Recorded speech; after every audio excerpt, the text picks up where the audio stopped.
Assalamualaikum warahmatullahi wabarakatuh. Halo semua, perkenalkan saya Anissa Kusul Khotimah, mahasiswi Prodi Manajemen Universitas Internasional Semen Indonesia.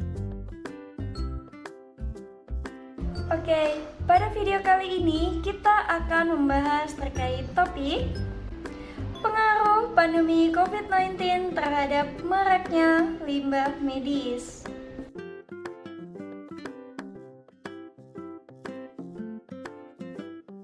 Penyakit coronavirus disease 19 atau COVID-19 adalah sebuah penyakit yang menyebabkan infeksi saluran pernafasan, dan penyakit ini termasuk ke dalam jenis virus corona. Virus ini pun memiliki gejala diantaranya flu, batuk, pilek, demam, sakit tenggorokan, sakit kepala, infeksi pernafasan berat, sesak tingkat akut, hingga berujung ke kematian. Nah, dalam beberapa bulan saja, penyebaran penyakit ini pun sudah sampai di berbagai daerah, di antaranya di Asia, Eropa, Amerika, Timur Tengah, hingga negara Indonesia sendiri yang telah mengkonfirmasi adanya COVID-19 ini pada Senin 2 Maret 2020. Selanjutnya, pada 11 Maret 2020, Organisasi Kesehatan Dunia atau WHO telah mendeklarasikan bahwasanya COVID-19 ini termasuk ke dalam pandemi. Virus yang dapat menyebabkan kematian dengan tingkat penyebarannya yang begitu cepat ini pun seketika membuat tenaga medis menjadi garda terdepan untuk melindungi negara Indonesia dari penyebaran virus corona. Dengan ini, maka kebutuhan baik dari tenaga medis maupun masyarakat akan alat pelindung diri untuk melindungi diri mereka dari penyebaran COVID-19 pun juga akan meningkat tajam. Nah, salah satu APD yang digunakan ini adalah masker. Terlebih, berdasarkan berita harian kompas.com, Presiden RI Bapak Joko Widodo menyarankan untuk semua masyarakat yang keluar rumah agar wajib memakai masker. Mengingat bahwasanya masker medis ini merupakan masker sekali pakai, maka dalam pembuangan masker secara terus-menerus akan menghasilkan sebuah limbah yang ternyata tidak hanya berbahaya bagi lingkungan, tetapi juga berbahaya bagi kesehatan manusia juga loh teman-teman. Bahkan, Kepala Dinas Lingkungan Hidup DKI Jakarta, Bapak Andoni Wari, menuturkan selama pandemi DKI Jakarta telah menghasilkan limbah masker medis sebanyak 859,71 kg. Wow!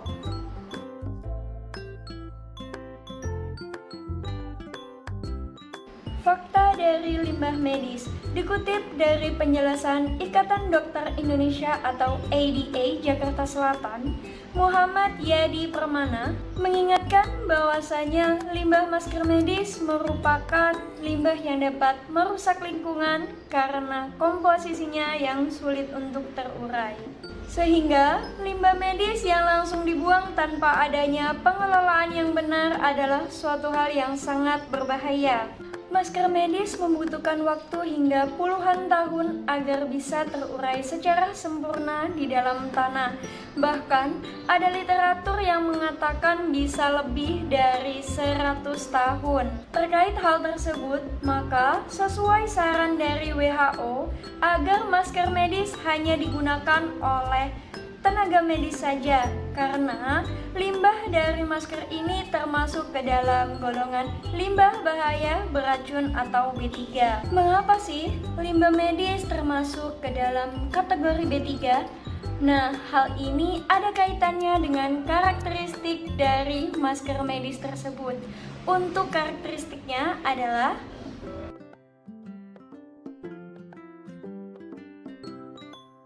berdasarkan keterangan dari Kepala Dinas Lingkungan Hidup DKI Jakarta, Andoni Wari, bahwa masker medis merupakan sampah berbahaya yang harus mendapatkan pengelolaan secara khusus. Karena mengingat masker ini dipakai untuk mencegah penularan dari virus COVID-19.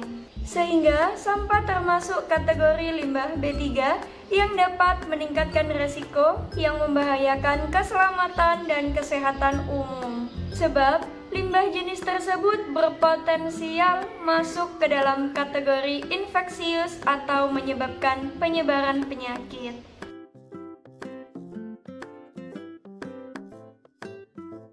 Nah, potensi bahaya dari limbah masker medis ini tentunya tidak hanya berdampak pada lingkungan saja, tetapi juga berpotensi menularkan penyakit COVID-19 dari satu individu ke individu yang lain. Apalagi, umumnya, masker medis memiliki beberapa lapisan yang memiliki ketahanan terhadap virus, sehingga dapat menyebabkan virus menempel ke permukaan dan menularkannya ke orang lain. Seperti yang telah dikatakan oleh Ketua Subbidang Penanganan Limbah Medis, bahwasanya masker kita gunakan supaya kita tidak menularkan atau tertular kepada orang lain. Tetapi, masker punya potensi untuk menularkan apabila kita membuangnya ke tempat sampah dan bahkan ke tempat yang tidak ada pengamannya. Oke, selanjutnya mengenai dampak yang timbul apabila limbah medis tidak dikelola secara baik dan tepat.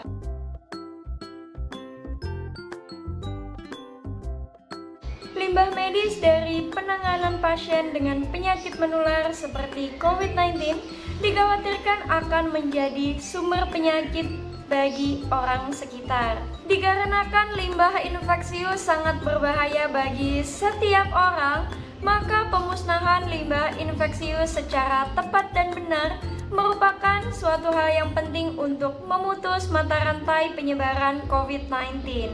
Sehingga dengan ini diperlukanlah sebuah tahap pengelolaan yang baik dan tepat terhadap limbah masker medis. Terkait apa saja sih tahap pengelolaan yang tepat dan benar tersebut? Yuk langsung saja kita simak pembahasan selanjutnya.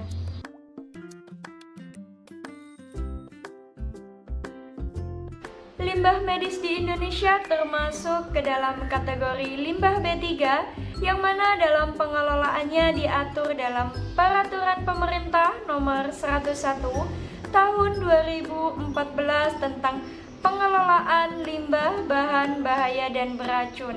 Pengelolaan limbah B3 dilakukan dengan prinsip kewaspadaan dan menggunakan metode yang aman dan ramah lingkungan. Untuk itu dibutuhkanlah perlakuan dan fasilitas yang khusus sejak limbah itu dihasilkan hingga dimusnahkan. Nah, di sini terdapat 4 cara dalam pengelolaan limbah masker medis. Untuk cara yang pertama adalah potong-potong dan buang, sesuai seperti poster yang diterbitkan oleh Kementerian Lingkungan Hidup dan Kehutanan seperti berikut. Mula-mula, lipat masker bekas pakai menjadi 2 bagian. Bagian dalam tetap menjadi sisi bagian dalam. Selanjutnya, gulung dan ikat masker bekas pakai dengan tali pengikatnya. Kemudian, rusak masker dengan robek atau potong menjadi 2 bagian. Dilanjut dengan bungkus masker bekas pakai dengan tisu atau kertas. Lalu, kumpulkan sampah masker dalam 1 kantung, ikat rapat dan jangan campurkan sampah masker dengan sampah rumah tangga. Terakhir adalah buang sampah masker ke tempat khusus masker yang telah disediakan di ruang publik. Nah, di sini ada satu pesan penting dari Kementerian Lingkungan Hidup dan Kehutanan. Bagi kalian semua yang merasa sehat, gunakan masker guna ulang agar mengurangi banyaknya sampah masker medis. Selanjutnya adalah cara kedua dalam penanganan pengelolaan limbah masker medis, yakni dengan TPS, tempat penampungan sementara atau depo transit. Di sini WHO menyarankan untuk memasukkan limbah APD saat COVID-19 ke dalam plastik kuning sebanyak 2 lapis. Kemudian ditampung di tempat sementara selama 72 jam sebelum dibuang ke tempat pengelolaan akhir. dengan harapan agar virus COVID-19 telah mati sebelum dibuang ke tahap pengelolaan akhir. Untuk cara yang ketiga adalah pembakaran atau insinerasi. Kementerian Lingkungan Hidup dan Kehutanan atau KLHK telah mengeluarkan surat edaran mengenai pengelolaan limbah infeksius, di mana limbah tersebut harus dibakar dengan menggunakan insinerator pada suhu minimal 800 derajat Celcius dan dilengkapi dengan alat pencacah. Residu hasil pengelolaan itu harus dikemas dalam kontainer khusus bersimbolkan beracun sebelum diserahkan kepada pihak pengelola limbah B3. Sebenarnya, insinerator ini bukanlah satu-satunya opsi yang dapat mengatasi masalah limbah medis. Terlebih, insinerator dapat menyebabkan sebuah masalah baru, yakni pencemaran lingkungan, di mana akan muncul limbah B3 berupa abu yang terbang di udara, sisa kerak pembakaran, emisi tungku bakar yang mengandung dioksin, partikel yang sangat lembut, dan logam berat yang dapat mencemari air, tanah, dan udara. Melihat bahwasanya pengelolaan limbah dengan menggunakan insinerator atau pembakaran dapat melahirkan limbah B3 yang baru, maka dengan ini ada satu metode lagi yang dapat digunakan untuk mengatasi penanganan pengelolaan limbah masker medis. Apa itu? Yuk langsung saja kita simak selanjutnya. Nah, berikut adalah metode yang keempat dalam penanganan pengelolaan limbah medis, yakni dengan menggunakan metode penguapan atau autoclave. Metode ini berfungsi sebagai pengganti metode pembakaran untuk mencegah senyawa organik yang beracun dan bertahan lebih lama di lingkungan. Dengan cara memperlakukan limbah medis menjadi steril dengan menggunakan uap panas yang kemudian dicacah dan dibuang ke tempat pembuangan akhir atau TPA. Akan tetapi, masih ada problem dalam penerapan metode autoclave di Indonesia, di mana proses perizinan pengoperasiannya yang cukup berbelit. Kira-kira hanya ada 54 rumah sakit di Indonesia yang sudah mendapatkan izin pengoperasian. Dengan ini, sebenarnya sungguh sangatlah disayangkan, karena jika ditarik garis kesimpulan dari 4 metode pengelolaan limbah masker medis yang telah saya jelaskan tadi, metode yang paling tepat dan yang paling aman sebenarnya adalah metode autoclave. Sebagai masyarakat Indonesia yang juga turut terdampak pandemi COVID-19, sebenarnya kita bisa membantu pemerintah dalam mengurangi dan menanggulangi potensi bahaya yang ditimbulkan akibat adanya limbah masker medis.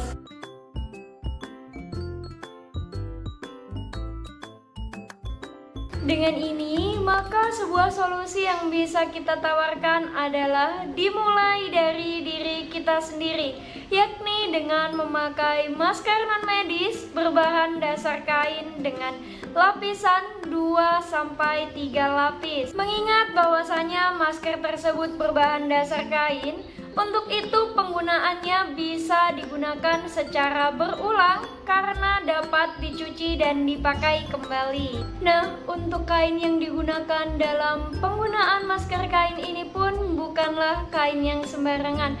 Kain ini harus memiliki karakteristik 1.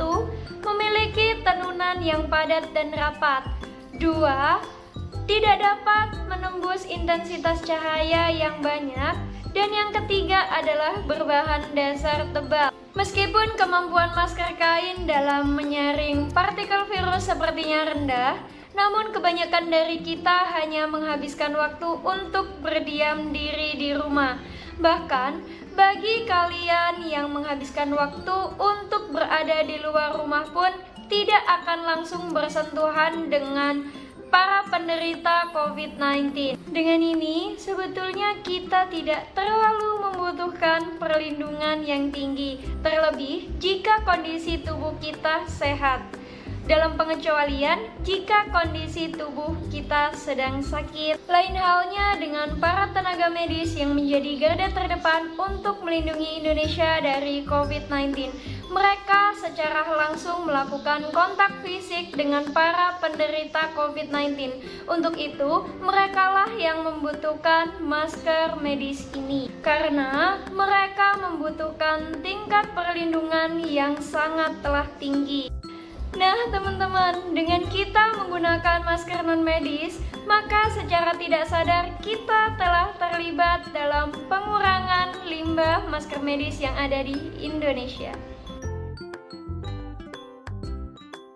Yuk teman-teman, kita cintai lingkungan dengan menggunakan masker non-medis. Ingat selalu karakteristik masker kain yang baik ya. Terkecuali bagi kalian yang sedang sakit, tetap diperbolehkan menggunakan masker medis. Asal ingat selalu tata cara dalam pengelolaannya ya. Mari sama-sama kita dukung penggunaan masker medis hanya untuk para tenaga medis yang sedang menjadi garda terdepan untuk melindungi Indonesia dari COVID-19. Semoga pandemi dan segala permasalahan tentang COVID-19 segera berlalu, agar Indonesia menjadi negeri yang benar-benar damai. Sekian penjelasan dari video kali ini, semoga bermanfaat. Ingat, jangan lupa pakai masker. Saya akhiri.